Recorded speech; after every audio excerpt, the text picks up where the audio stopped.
de matelas. Alors on a posé les matelas, c'était formidable. Mais après, on m'a dit, monte dessus. Christophe Robert et moi, on est montés sur la montagne de matelas. Vous n'avez pas fait ça de manière... c'était posé n'importe comment. Tu montais là-dessus, c'était flottant et tout. On n'était pas fiers. Une fois qu'on était en haut, on s'est bien calés tous les deux. On a dit, tu bouges pas, je bouge pas, et on y va. Et alors on a fait notre petite harangue tous les deux, mais c'était évidemment assez impressionnant. Donc c'est des moments assez forts. Il y en a un autre qui est très fort également, avec Didier Cussern, le prédécesseur de Bruno. C'est quand, à l'hiver 2009, je crois, il faisait horriblement froid, encore plus froid que cette année, donc c'est pas mal. Mais c'était en janvier. Il faisait horriblement froid, il y avait 150 Afghans qui couchaient dehors, dont des enfants.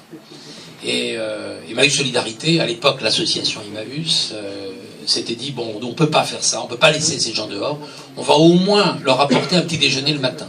Et donc, Emmaüs Solidarité organisait un petit déjeuner tous les matins.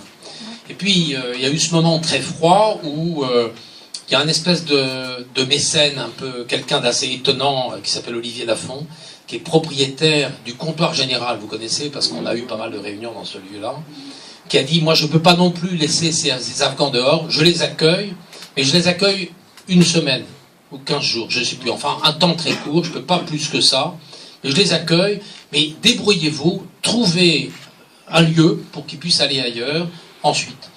Donc on a été voir les Afghans, etc. Il y avait des ethnies différentes, ils ne parlaient pas forcément la même langue entre eux, enfin, c'était assez compliqué.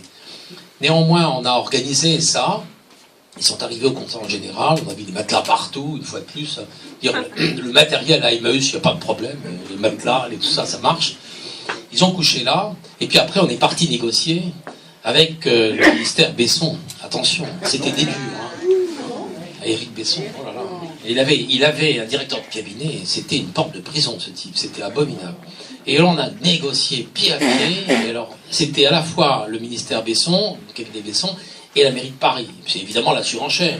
Gauche-droite, c'était un peu compliqué. Finalement la mairie de Paris a fait le geste que n'a pas fait Besson, et il nous a donné la possibilité de mettre ces personnes dans un endroit qui s'appelait l'hôpital Saint-Lazare.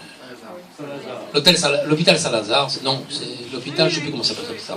Enfin, en tout cas, un lieu qui était libre, donc les Afghans pouvaient déménager. Et alors, c'est important de le dire, quand les Afghans ont été invités à déménager, il n'y a eu aucun problème, ils ont décidé de déménager, et ils ont voulu que les lieux du comptoir général soient rendus propres, et ils ont demandé des balais, et ils ont nettoyé, et ils ont fait des gens qui vivent à la rue, ils ont nettoyé pour que ça soit impeccable, et qu'Emmaüs n'ait aucun problème. Et ils sont partis ensuite dans l'hôtel. Et on a réussi, enfin quand je dis on, c'est Emmaüs Solidarité, ils ont fait un boulot fabuleux.